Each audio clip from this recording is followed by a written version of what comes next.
Kuana juga. Sama gini kuana.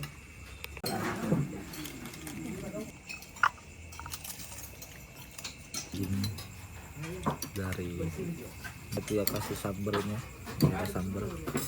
Gua kasih jeruk nipis ya supaya Semangat.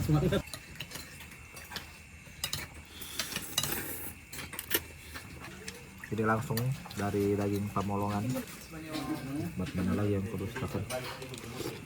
Jadi buat teman-teman jangan sampai tidak datang ke sini karena ini nih sensasi yang sebenarnya. Sampai jumpa di sudut kuliner selanjutnya. Kita bakal cobain sudut-sudut kuliner yang ada di kota ini.